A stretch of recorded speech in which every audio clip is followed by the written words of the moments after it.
Kim and I met about 7 years ago and quickly became friends. We both grew up in the Midwest, where we were God-fearing Christians who put only God before family. We enjoyed going to church every Sunday and making plans for our future. I was a successful engineer with a promising future, and Kim sold accounting software for a large technology firm based in Atlanta. Before we got married, my mom and dad bought me a 3-bedroom house after I graduated from college. They made a lot of money and wanted to share their success with others while they were still alive. Most people pass on their earthly possessions when they die, never being able to enjoy the happiness of the gifts they can give during their lifetime. Mom and Dad shared their blessings while they were still alive and enjoyed their shared happiness. Kim and I got married a little over 5 years ago and have been on a perpetual honeymoon ever since. Our sex life was great, and we made love at least 4 nights a week. We were soulmates, and all our friends were sick of how close and loving we were to each other. We were lucky enough to give birth to 2 beautiful blonde twin girls, and after their birth, our lives changed for the better. We devoted all our time to raising the girls and making sure they had a loving home. We had a lifestyle that others might consider boring. We ate at home most evenings, went out on Friday and Saturday nights, and went to church on Sunday. We were not interested in social life and fashion like other people our age. Kim wore conservative clothes at work and at home and indulged in anything sexual for my eyes only in our bedroom. Our relationship was based on trust and complete transparency. We never hid anything from each other, which served as a strong foundation for our marriage. Kim was one of those women who needed to show her affection, and I loved the way she lovingly touched me, kissed me, and hugged me. We enjoyed sharing our feelings with each other and enjoyed each other immensely. Raising twins can be stressful, but I enjoyed being with them as much as possible. The twins were a little stressful for Kim, but I was happy to take advantage of any weakness and help. We had a great partnership and always worked things out before either of us got upset. Life couldn't be better with Kim and my twin girls. A week before the annual exhibition, Kim was notified that they needed her to participate in the 3-day event. Due to others getting sick with the virus, they had to put Kim on the show. Of course, she tried to get out of it, but they were desperate and she had no choice. "Baby, I'm so sorry about this. I hate leaving you and the girls for 3 days. I called my boss twice and tried to get out of it, but he said he needed us all at this event. You know how much I hate leaving." I watched her pack for the trip and reassured her that we would be fine for a few days and that we would miss her. But we were there to support her. I helped her with her luggage and carried it to the limo the company had hired for the ride to the airport. Like I said, we had a perfect marriage, and I trusted her completely. I have never seen her flirt or act anything other than the perfect, loving wife. We had a completely transparent marriage, and we told each other everything. We shared our love for our children and did everything together. This is why the text I received from my colleague and friend was difficult to believe and process.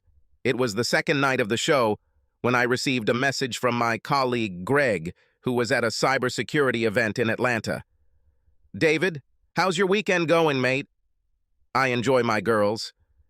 "Kim is at the exhibition, and here I am spending time with my favorite girls." "Aren't you at the security conference this weekend?" "This is true." "You said Kim was at a trade show, right? Do you know which one?" "Well, yes, it's in Atlanta this week, but I'm not sure about the name of the exhibition. Her company displays its products at the convention center." "Why did you ask?" "I'm having dinner with my group, and why are you sitting?" "This is true.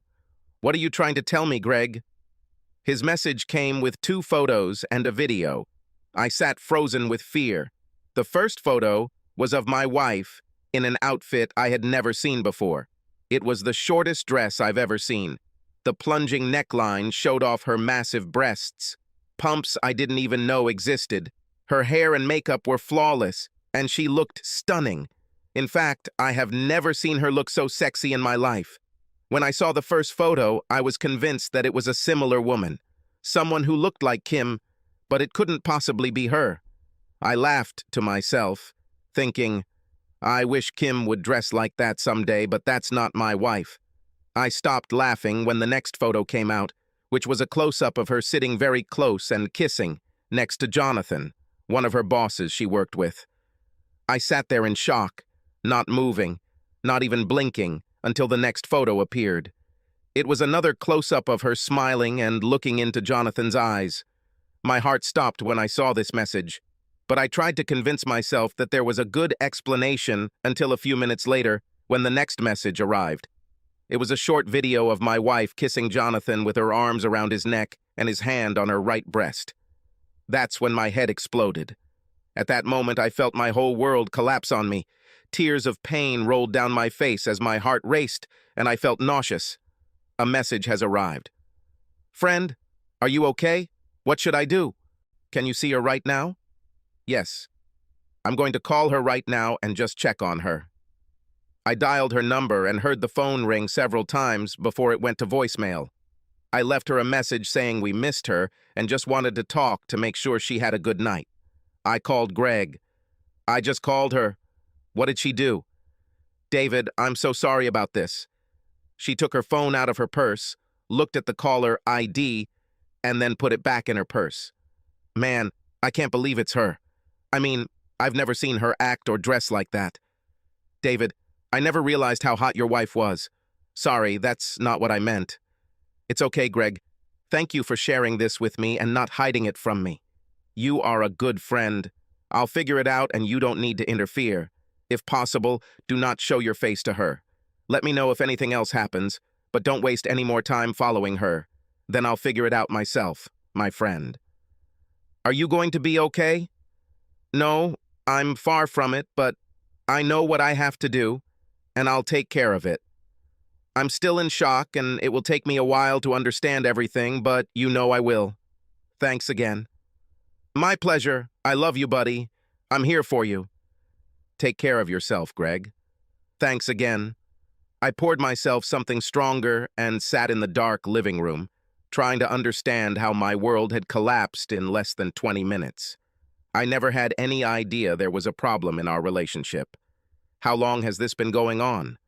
Was I really that stupid and didn't recognize the signs? No. She never gave me any reason to think that way. In fact, over the past 6 months, she has become more loving than ever.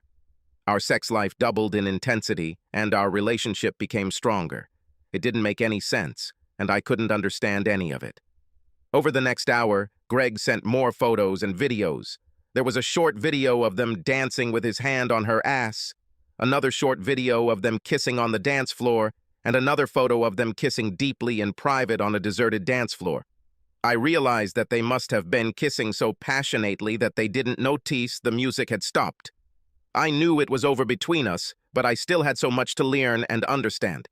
Being an engineer and a problem solver, I went into analytical mode and spent the next few days trying to come up with a plan. Surprisingly, Kim called me at 10 p.m. after their last photo arrived. I took a deep breath and tried to regain my composure. I wasn't going to give anything away or let her know that I had any idea what she was doing. Hello, dear. Sorry I missed your previous call. I was in a dinner meeting and couldn't speak. I miss you so much, baby, and I wish I could be there with you, under the covers, kissing all of you. I miss you too, Kim. I love you so much and thank you for calling. The girls are so cute, and I will send you some photos. They miss their mom and want you to come home. I tried to leave tomorrow, but my boss told me that I should stay here. I hate being away from you, darling. We'll celebrate when you get home. Are you done for today? Yes, I'm getting ready for bed and another long day of work. I love you, baby, and I will call you tomorrow. Good night, Kim. I love you more than you can imagine. And I hung up the phone as my tears started flowing again. What I said was true. I loved her more than life itself and wanted this to be a bad dream. It was already past midnight when I was lying in bed and could not sleep. I wondered if she was really in her hotel room and what she was doing. My question was answered when I received another message from Greg. It was a photo of my wife Kim and Jonathan on a sofa in what looked like a hotel lobby. It was a photo of them kissing.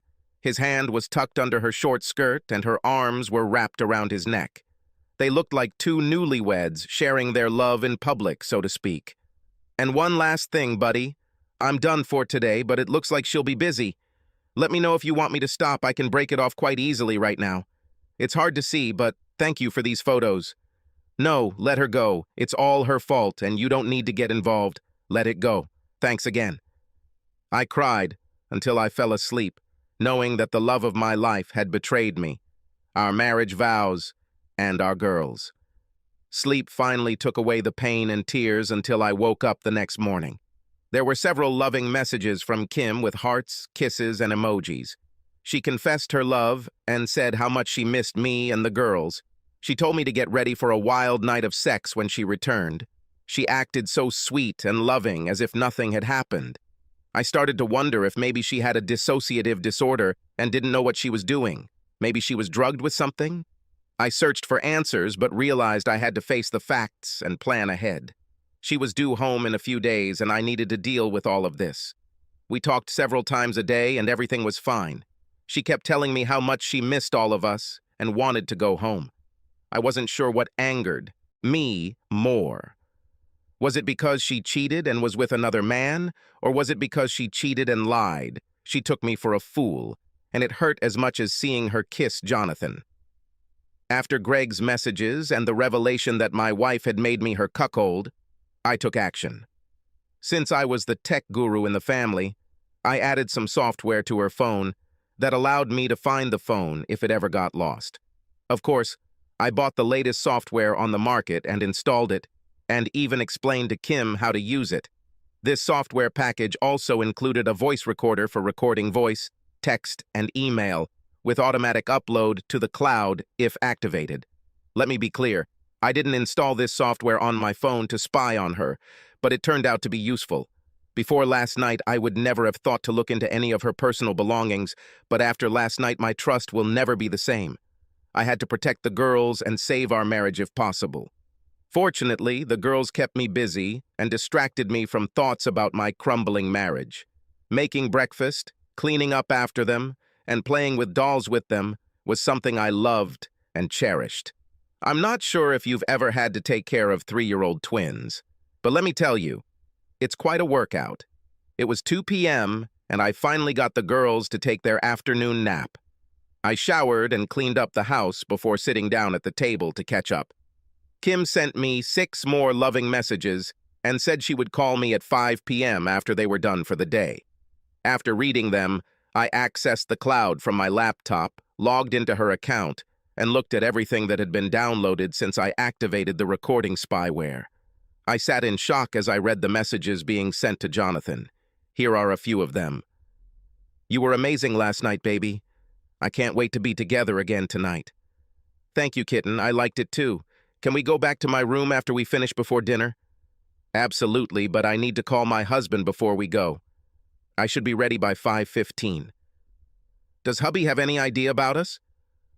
Of course not. He knows I love him, and I'll make sure he keeps thinking that. What we do is something he never needs to know about. We've kept it a secret for over 6 months, and he has no idea. I know how to handle him. Don't worry. I had to stop reading because my anger was becoming all-consuming. Kitty? Did he call her kitten? That's what I called her when we had sex and made love. Did she give him that too? Was I really that stupid and had no idea? What kind of fool was I? I dropped my laptop on a chair, jumped up, and screamed. I grabbed the lamp from the table and threw it forcefully into the wall, breaking it into 1,000 pieces. The anger I had learned to control now took over. I was about to break another lamp when I heard the girls crying. The crying brought me back to consciousness, and I immediately regained control of myself.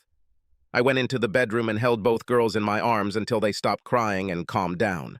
I let them play in the living room while I sat down on a chair with another strong drink after cleaning up all the glass, following my temper tantrum. In my opinion, the marriage is over and it's time to take action. I didn't have the willpower to listen to their conversations anymore or look at any of the other downloaded files, so I just let them accumulate in the cloud. I decided the best course of action was to play along with Kim, just like she played with me. I intended to act like a loving husband when I formulated my plan of action. My immediate plan was to contact a divorce lawyer, a private investigator, and figure out a way to maintain custody of the girls. Girls were my main concern, and the only thing that mattered to me in this world. Hi, baby. How are the girls doing?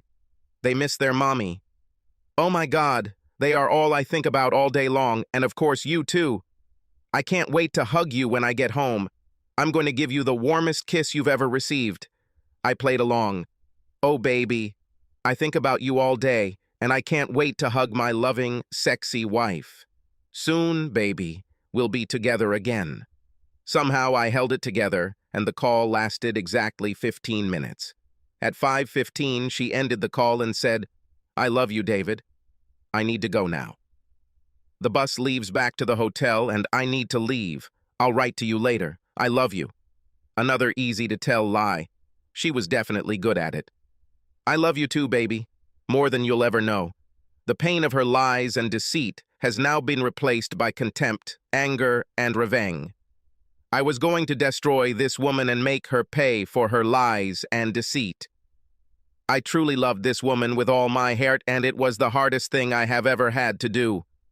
I met her at the airport, and she hugged me and kissed me just like she promised. Either she was a better actress, or she really loved me that much. Was she just using Jonathan for sex? I continued to be confused by her antics. She spent an hour with the girls and enjoyed being with them. That night in bed, she was overly affectionate and repeatedly told me how much she missed me and the girls, and she hated that she was away from us for so long. She said that all she thought about was being with me like this, now, in bed, holding each other. She was gentle, loving, and completely different from the woman who was at the fair. I was loving too, and I really enjoyed being with her that way. It felt good, and I wanted it to be real because being with her is how I wanted to spend my life. But I knew it would all be over soon. I never let her know what I learned, and I gave her my love and satisfied her every night. Anyone who saw us would think we had the most amazing relationship and would be jealous of our love for each other. This went on for 3 months, and I tried to look for any signs of an affair, but there was nothing to point to. She returned home from work at the same time every evening, no unusual phone calls or text messages. I even thought that maybe it was all a mistake and everything would work out. Mr. Bryce, a private investigator, called me and made an appointment for the next day. I drove downtown to their office and sat in their conference room. Good afternoon, David. Good to see you again. It's good to see you, Mr. Bryce. David, I wish I had nothing to report, and I wish I could tell you that you were wrong, but unfortunately, I have bad news. Are you ready to see our investigation? I sighed and said yes. I hoped for the best, but I also knew what was going on between Kim and Jonathan. Mr. Bryce produced a thick leather 3-ring binder and placed it in front of me. There were several sections with tabs labeled text messages, voice transcripts, video calls, phone call transcripts, and photos. Mr. Bryce, before we reveal this, I am very confused because for the past 3 months, I have been closely monitoring her movements and schedule, and this is nothing unusual. She was the perfect wife and lover, and nothing makes sense. Well, let me walk you through this and see if anything clears up. I stopped looking at cloud files because my heart couldn't handle the texting and prayed for the best. Of course, this was not meant to be.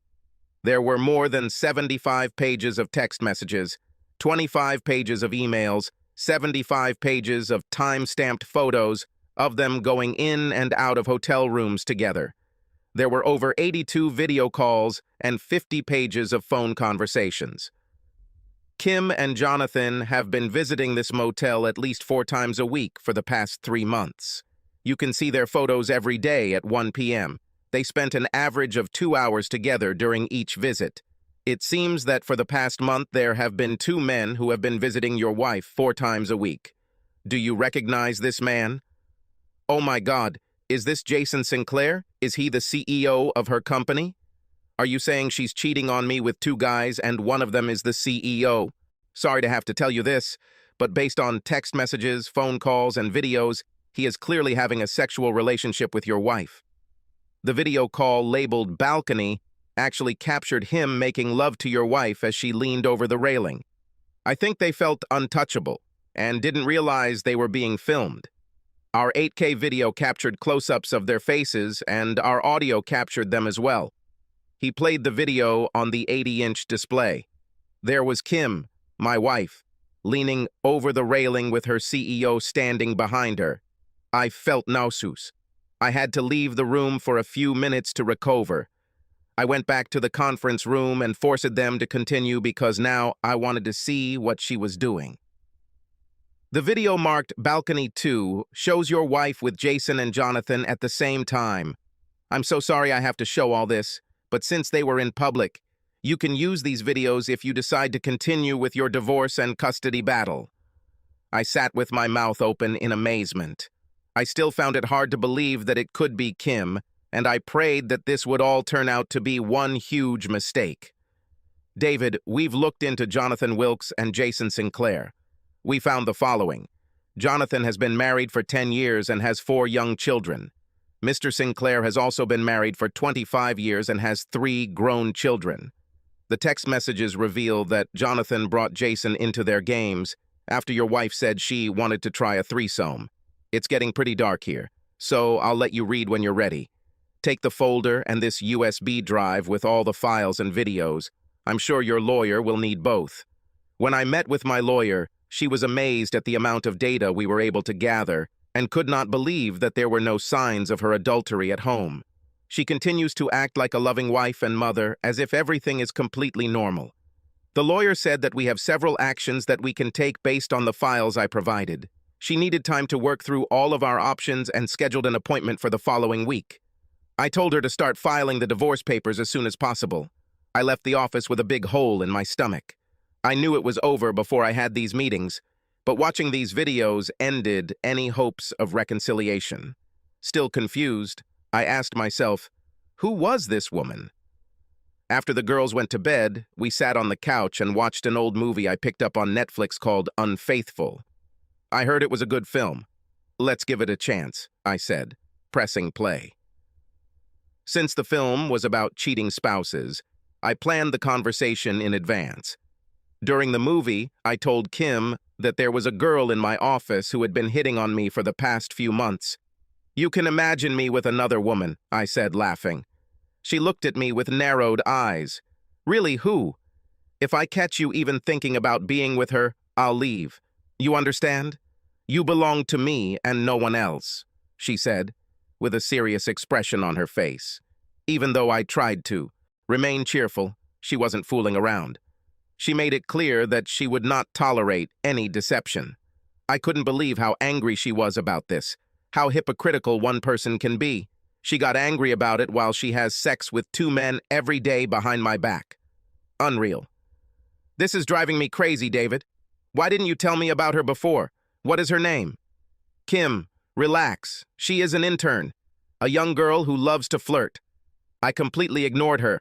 What about you, Kim? You are the most beautiful girl in your office.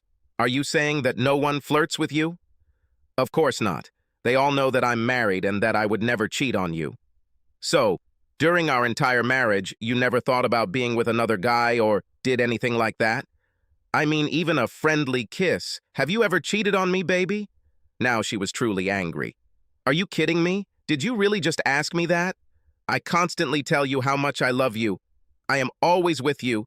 And I could never think of being with another man. You're an ass. I can't believe you asked me this. I apologized, I agreed with her, and continued watching the movie. I smiled to myself, thinking that she should have become an actress, because she was so convincing that I even doubted myself. No wonder she was so good at her job, I thought. After things had calmed down a bit, she pressed herself against my shoulder again, and I felt the time had come. I picked up my phone, opened the text app, and selected a photo of Kim and Jonathan kissing on the dance floor with his hand on her ass. I was looking at the photo when she noticed that I was distracted. What are you doing, David? Why aren't you watching the movie? Because what I'm looking at is more realistic? What are you talking about? I turned off the sound on the movie and showed her the photo. She froze and tried to say something, but nothing came out. I sat there, still looking at the photo, and said, "Wow, what a sexy kiss you're giving Jonathan." "I can explain. Where did you get this photo from?" "When you were having dinner with your boyfriend, Greg Stanton was in the same restaurant and saw you with that guy. He texted me to find out if it's really you or if you're a perfect match. Well, it was you, and he sent it to me. Moreover, I must say that you look so sexy in this dress. I have never seen you in such a short or revealing dress. I think you wanted to impress your boyfriend. Oh, you were going to explain it." "I can't wait to hear this," I said, putting the phone back on my lap. "Baby, we only had one dance and he was drunk. When the song ended, he grabbed me and kissed me. What you don't see is that right after that I slapped him and made quite a scene. I would never let this happen. I actually bought this dress for a business dinner, but I didn't realize how revealing it was until now. I am so sorry." "Oh, I understand. This can happen. And that was the only time this happened?" I could tell she wasn't as confident as usual and said, "Yes, baby, and he'll never do it again." The movie continued, and I sat back and sat quietly, knowing that Kim was worried. After a few minutes, I took my phone and opened a video of them sitting on the couch with my hand up her skirt and started watching. She looked at me with a frightened look. "What are you looking at now?" "Remember that night when you called me and said you had a long day and you went back to your room and were getting ready to sleep?" "Yes," she whispered. "It's funny because I got another text from Greg 2 hours after you called, and this time it was a video. Do you want to take a look?" I said as I pressed play and clearly showed her and Jonathan kissing as his hands explored her hidden treasures that were supposed to be mine alone. "I can't wait to hear a new explanation," I said, smiling. Now my anger was gone, and all I felt was contempt and amusement at her reaction. "Oh my God, David, I am so sorry." After we got off the phone, Jonathan called and said we needed to discuss the problem with one of the clients we were meeting with in the morning. He asked me to go down to the lobby to prepare for the meeting. I barely remember this video because I had a few drinks and got a little drunk. You know how I am when I'm drunk. I know the video looks bad, but nothing happened after that. I remember exactly how I went up to my room. I told him to stop, was happily married, and left. Nothing happened. You have to trust me. "That's part of the problem, kitten," I said, emphasizing the name kitten. I saw her blink when I said that and continued. "The problem is that I always believed you, but in the last 20 minutes, you lied to me twice. Can you see it from my side? I'm alone, and the love of my life is kissing her boss in 2 photos while wearing the sluttiest outfit she's ever worn. How do you think I feel, baby?" "David, I love you. This was 3 months ago. Why didn't you say anything earlier?" "Honestly, I wanted to see if you would tell me yourself. I wanted to make sure my wife was as honest and transparent as we have always been with each other. But now I understand how things are between us. Are you lying about anything else? Are you having an affair with him? You love him?" Now I was playing with her and enjoying her confusion and acting.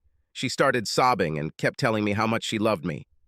"Kim, please stop telling me that you love me so much. I'm sure you love me and I still love you, but that has nothing to do with these photos. I need to understand why. And is there anything else you're lying about?" I said, pressing the recorder button on the phone without her knowledge. "David, listen to me. Nothing happened. Yes, I think I kissed him like you saw, but that was it.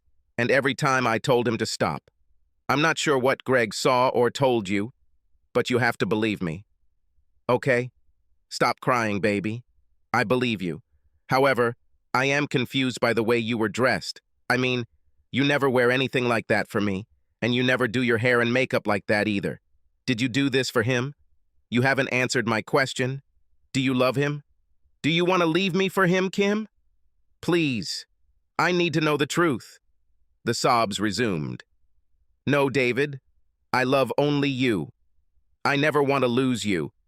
Nothing happened, and I don't know why I dressed like that. This is so unlike me. Maybe it was because all the other women dressed similarly, and I wanted to look just as good. I don't know for sure. I was a little unsure of myself. I think I can understand that, and it makes sense. But why didn't you tell me about Jonathan and your closeness? Since nothing actually happened and I put an end to it, I didn't want to upset you. I mean, he's my boss, and I couldn't afford to lose my job if anything happened. If something really happened, I would tell you right away, you know? I kissed her and held her gently, letting her cry. This was just the beginning of a month-long episode of playing out my revenge. That night we made love, and I enjoyed her amazing skills, aloof as her husband, and thinking of myself as one of her sexual partners. I wasn't going to deprive myself of her body and warn her about something unusual. The acting here was impressive, but at that moment, I didn't care anymore. She was more passionate than ever, trying to convince me that I was her only love. This continued for the next few weeks, every night. Her acting skills were on point, and I just enjoyed the show. The next morning, I did go to the cloud to see if she had any correspondence with Jonathan, and of course, she did not disappoint. Oh my God! Someone took photos of us at the fair and sent them to David. His friend was at the restaurant and saw me without David. I'm not sure if he knows, but the video showed us kissing. Holy shit. Now that you mentioned it, I remembered that some guy with a phone across from us was watching what was happening. But I didn't think anything like that. What did David do? Nothing. I convinced him that nothing happened and stopped you. He has no idea that I spent the night in your room. I convinced him it was alcohol and made amends. He is easy to convince. A few kisses and good sex is all I ever needed to give him. Be careful, baby. We agreed that tomorrow we will meet there at 1 o'clock in the afternoon, as usual. Cannot wait. Too much time has passed. I love you, baby. I love you too, kitten. This was the last message, and I sat in silence, thinking about all this. Yes, obviously, I was the biggest idiot in the world, but revenge is sweet, and I walked the scorched earth. But I took the time to enjoy Kim's antics and see how many more lies she would tell. The first thing I did, of course, was take care of my financial situation, transferred funds, closed accounts, and so on. I left my main Visa card open and lowered the limit to $2,500 to control any damage it might cause. Since Kim had no idea how upset I was, she never thought I would change anything. I confirmed to the lawyer that since the house belonged to me before marriage, I would not have to leave the house once she was notified. Of course, I prepared the infamous email that I eventually sent, including video, text messages, and photos, to all of her friends, family, and work colleagues. I also created duplicate 3-ring binders from my personal account for Mrs. Sinclair and Mrs. Wilkes to share their pain. I would post this at the same time everyone is notified and cases are being filed. I asked my lawyer to prepare to file public civil lawsuits against both Jonathan, her boss, and Jason, the CEO of the company. Since the company was one of the largest technology companies on the East Coast, my lawyer was thrilled to have the CEO involved. We were going to make them a settlement offer before going public with how the CEO and managers were sexually harassing their employees. We worked with child guardian services attorneys to obtain full custody of the children and prepared the documents, file, and binder for the investigation. Over the next few weeks, everything seemed normal. We loved children and spent time together every day as usual. We went to dinner and discussed everything, avoiding the big elephant in the room. I'm sure my silence on the matter drove her crazy. Not knowing what I was thinking must have been exhausting. I decided to have some more fun with Kim and asked a few questions. So, Kim, did your boss take any steps against you after the fair? Do you want to tell me something? From her conversations with Jonathan, I knew that they still met every day at the hotel. I wasn't sure how she could control herself and lie so easily. It was funny to watch her reaction, and now I can even tell when she was going to lie. She calmly answered, "No, nothing at all. It's weird because we both act like nothing happened. And it's true, nothing actually happened. He was a total professional, and we rarely even talk because we are so busy with our projects." I just sat there with a cheeky smile, still amazed that the mother of my children and the love of my life could lie to me so easily. That night, I released the last of the anger that was still bubbling inside my body. I challenged her and took full advantage of her that night. Oh my God, David, what came over you? You are a wild man today. I have never seen you so rude and unbridled. I liked it. What a nightmare, I thought. I knew this would be the last time before all this shit came out tomorrow, and I was going to take as much as I could from my soon-to-be ex-wife. That afternoon, the sheriff walked into the offices of Tricom International and demanded to see Mr. Sinclair. A few moments later, Sheriff Clark entered Sinclair's office and handed him an envelope. "Mr. Sinclair, you have been notified." A second later, he was alone in his large office, holding an envelope in his hands, and fear took over his entire body. After he read the complaint for the third time, he immediately told his secretary to invite Jason to his office. While his secretary was calling, Jason had just been served his complaint from the same sheriff. He hurried into Sinclair's office, and they both stood there, shocked and confused. "What the hell? How did this happen, Jason? If my wife finds out about this, I will be ruined. It is your fault. You told me this bitch would never leave us. You fix this, Jason, or I swear I will destroy you and your family. You understand?" Sinclair was a man not to be messed with. A ruthless street man who had worked his way to the top of this multi-billion-dollar organization and had no intention of giving up. Jonathan ran out of his office and waited for the elevator to go down to the 12th floor and talk to Kim. As he walked down the hallway toward Kim's office, he saw the sheriff coming in the opposite direction and realized that he was coming from Kim's direction. He ran into her office and saw her sitting at her desk, with tears streaming down her face. She cried uncontrollably and could not speak. David had just destroyed her world, just like she had destroyed his months ago. It took her over an hour to calm down enough to be able to speak, and even then, she could barely string a sentence together. Kim, what the hell happened? How did he know about all of us?" "What do you mean? I was just served with divorce papers. What do you mean by us?" "Sinclair and I have also been prosecuted and are facing a civil lawsuit for what happened. We don't know what evidence he has, but there must have been more to it than the 2 images you saw. You need to force David to back down, otherwise Sinclair will destroy us and my family. Oh my God, this is bad. It's horrible. Go to him and make him understand. Do whatever you need to do to stop this. Go home and deal with this. Call me tonight if you can and let me know what's going on." Kim packed her things, still shaking, and drove home. The man she loved, her husband, and the father of her children, was going to divorce her.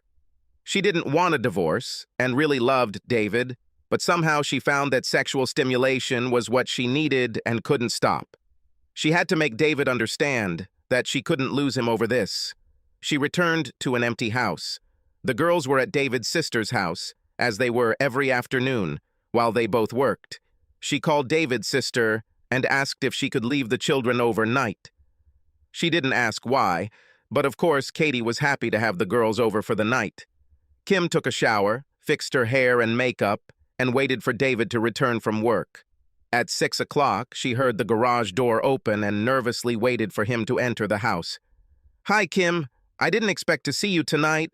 I assumed you'd be with Jonathan. Oh, wait, he's married and has kids. I think this might be awkward. David, please, let's talk." She took his hand and sat him down next to her on the sofa. She looked surprisingly put together and much nicer than usual when she met him. He expected this and continued to play the game. "David, as you already know, I was notified today. But do you understand that I don't want a divorce? I need you, and I love you. I won't sign these papers. Jonathan means nothing to me. Yes, we had sex, but it was not love. I just needed it, and I'm so sorry. I'll never do this again, I promise." "Oh, do you promise? I think I can trust you now. So yeah, I'll just forget everything and we can go back to normal," I said, with a loving smile. Kim grabbed me and kissed me. "Thank you, baby. I love you so much. I'm glad that you forgive me and understand. I will never lie to you again." This was a surprise. I was sure that she understood that I was being sarcastic. I pulled back and pushed her away. "You're crazy, woman. I can never trust you again. After all your lies and deceit, There is nothing left. I gave you so many chances, but you continued to lie, fool me, and ruin our lives. I know all about your daily hotel lunch meetings with your bosses. Did you really think that I would take you back after what you did? Have you ever thought about the harm you are doing to girls? There's no way I can close my eyes to this. But you have to. And why are you going after Sinclair and Jonathan?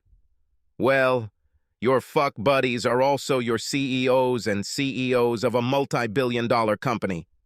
After I leave your ass, I'm going to need money to properly support the girls, and considering they're partly responsible for destroying our marriage and my life, I'm going to destroy them too. I intend to destroy their family, harm them financially, and use them the way they used you.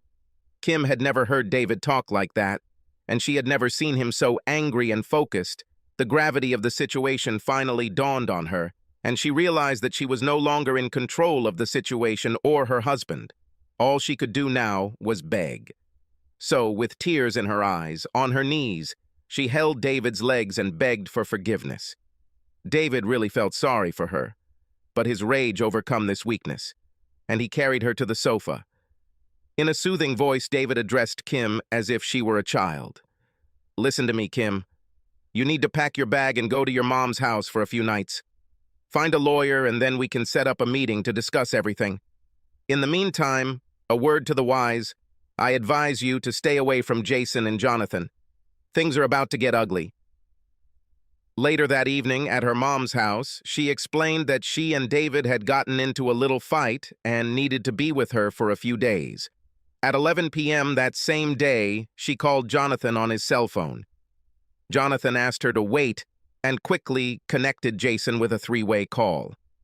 Jason, are you here? Kim, are you there? Yes, we are here. Sinclair began the conversation. So, Kim, did you manage to persuade him to give up the lawsuits and the divorce? No, in fact, he kicked me out and warned me to be careful because it could lead to trouble. Sinclair shouted into the phone. Jesus Christ, Jonathan, what have you done? Kim, you're a fucking bitch. I swear I will have you and Jonathan killed if my family finds out about this. I don't care what you do, but make it stop. Kim cried, I can't do anything. He is out of control and won't listen to anything I say. He doesn't even answer my calls or texts. Sinclair spoke up. Jonathan, you need to fix this. Make an appointment with David and have him meet us at a bar somewhere. Anything loud and the noisier the better. Kim, you will be there too, and ask him to drop the lawsuit in front of us. If he says no, then Jonathan and I will explain how harmful it will be for him and his family if he doesn't back down. I have people tasked with fixing things like this, and I won't hesitate to use them to keep this show from turning into complete crap. Jonathan, do you understand what you need to do? Yes, Mr. Sinclair. Kim, you know what you have to do, right? Yes, Mr. Sinclair. Do it and make it happen tomorrow afternoon. We don't have time to waste. Make an appointment tomorrow. Sinclair disappeared. Kim and Jonathan hung up after a few minutes, mulling over the situation. That night, when David heard the call, he was not surprised by their desperation and made his own plan. As expected, Jonathan called David the next morning and asked for a meeting to discuss a settlement. He said to meet him in the courtyard at 6 p.m. that same day. David agreed, and at 4 p.m. he was in his private investigator's office, preparing to meet with Jonathan. They have used the latest technology with noise-canceling technology to focus on the frequency of the voice and get clear sound, even in noisy environments. A private investigator will also be there to film the meeting as a stand-in for the event. David entered at 6:15, deliberately making them wait for him and adding a little extra time for the private investigator to locate his video camera. David saw Kim and approached the group. Kim, I'm surprised to see you here with your boyfriends, but I think we know what your alliance is. Gentlemen, what can I do for you? Why are we here? Sinclair spoke. David, I'm Jason Sinclair, and I asked for this meeting. Sinclair, you look completely different in real life. These videos don't do you justice. I can't say that I'm pleased to meet you. Yes, that is exactly why we are here. This is Jonathan Wilkes. Jonathan, the man who had sex with my wife and destroyed my marriage. I can't say I'm pleased to meet any of you. Sinclair spoke up. I don't blame you for your anger. Believe me, If I were you, I don't know what I would do, but whatever it is, we need to discuss something. Come on, what's on your mind? Said David. We want you to drop the lawsuits you filed against me, Jonathan and company. Funny, that's all? Oh no, sorry. I can't do this. Someone has to pay for taking away the most important thing in my life. Looking at Kim, he added, the only woman I have ever loved and the mother of my children. I can't imagine life without her. Kim began to cry when she realized how she had destroyed the most important things in her life. What will it take for you to stop all this and bring Kim back? Name your price. First of all, there is no amount of money in the world that you could offer me to take her back. She betrayed my love, my trust, and the lives of our children for a party with you two idiots. This will never happen. I will drop the civil and corporate cases under two conditions. Number one, I want $5 million compensation. Number two, I want to meet both of your wives and Kim. You fully admit what you did. If you agree to these two conditions, I will stop business. Fuck you, David. I will give you $100,000, and you will have to sign an agreement that you will never discuss this with anyone. Sinclair leaned over and spoke quietly. I can't put my family through this, and if they find out, David, I'll kill you. Kim told us your entire daily routine, and making you disappear would be a piece of cake. So let's try again. He was shocked when David smiled and took a sip of his drink. Well, I can reduce the amount to $4 million, but your families need to know what you did. Sinclair was dumbfounded. David, you're writing your own death sentence. Think about it carefully. Drop the charges and take Kim back. It was just a fling. We can end this. David took out his phone and sent 2 text messages, opened his email and sent the email he had set up. All videos and images, text messages, have now been sent to all of Kim's friends, her family, and work colleagues. The 2 text messages David sent were to the couriers who were sitting in front of Jason and Jonathan's house, awaiting his instructions. The message said, "Deliver the package," and within minutes, Mrs. Sinclair and Mrs. Wilkes now had duplicate 3-ring folders containing all the photos, videos, messages, phone calls, and evidence of their affair. Sinclair began to get angry and shouted due to David's inattention, "What the fuck, David? I'm talking to you." "What are you going to say? Will you drop the charges?" "My answer to you, Jason, Jonathan, and my wife is, go to hell." Just then, Jason and Jonathan's phones rang. Both their wives were talking on the phone. I saw Sinclair's face turn red, and he looked at me with angry eyes.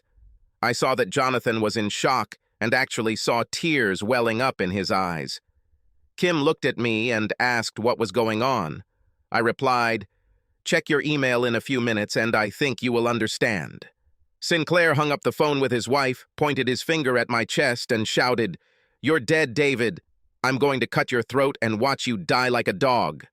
He turned and left the bar. Jonathan looked at me and simply said, "Why? Why did you do this to me?" I was amazed that he asked something so stupid. "Really?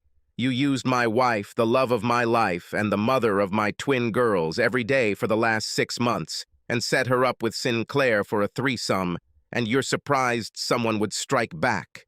Everything I sent to your sweet wife was for her benefit, so that she would know what a degenerate predator you are, and how you have ruined so many lives." Kim's phone started ringing when her sister, brother, aunt called her just a few minutes later. Now they all watched the videos and photos, and they had a lot of questions. She said she didn't know what they were talking about, and then opened her email to see what I had sent. Her jaw dropped, and she looked at me angrily. "How could you do this to me? You've made it too easy, baby. I really love you, but it's over between us. And after I give this audio recording of this meeting to the police and social services, my lawyer is almost convinced that I will get full custody of the girls, and you will be lucky to avoid jail. Sorry, kitty. Yes, kitten, that's my pet name for you that you shared with your bed buddy. I know it all, princess, and now you must pay for all your actions." To avoid becoming public knowledge, Tricom settled the lawsuit by paying David Hunter $2 million.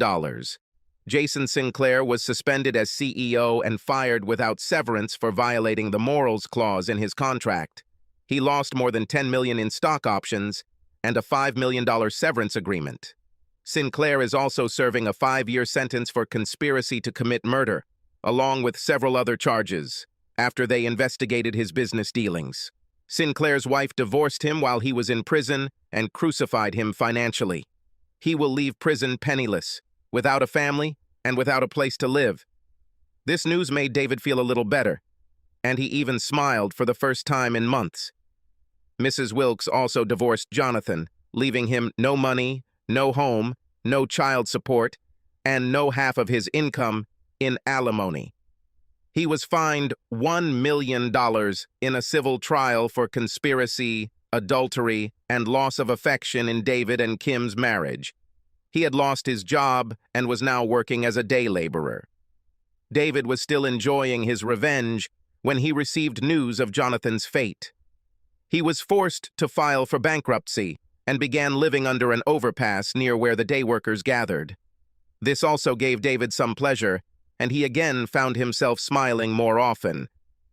Kim was sentenced to 5 years in prison, but with David's help, the sentence was reduced to 1 year of house arrest and 4 years of probation for conspiracy. She lost her fight for the children, and David now has full custody. Because of the evidence and the crime, she was not successful in her divorce. The house belonged to David, so she had nowhere to live. Before she was fired, she made the same amount as David, so there was no child support. Kim fell into a deep depression and now lives in her mother's basement. The family turned on Kim for what she did, which caused her to lose visitation rights with her children. The email I sent with the video and photos attached revealed a dark side of Kim that no one recognized. This had the desired effect and completely destroyed the Kim family's support network. No one can seem to forgive Kim, including Kim herself. She is on medication due to 3 suicide attempts. She's been in and out of mental hospitals for the past 6 months and can't forgive herself for all the lives she helped destroy. David now spends all his time with the girls. Not having to work after the divorce allows him to devote his life to his children. The children have not seen their mother since the suicide attempt, but they have a strong support group in David's sister and mother. The girls will be fine, and this traumatic episode will not have any lasting effects on them. Revenge was sweet, but revenge would never fully heal David's wounds. He still loved Kim and forgave her, but he would never forget her. The girls kept him busy, which prevented him from feeling lonely. Because of betrayal, lies, and deceit, it will be years before David can love and trust again. It's amazing how little things can have a far-reaching impact on so many people. Be careful. Subscribe to our channel so that your second chaff doesn't cheat on you, and go ahead and listen to the next story, because this story is nothing compared to the next one. If you're under 18, don't even think about listening to the next one.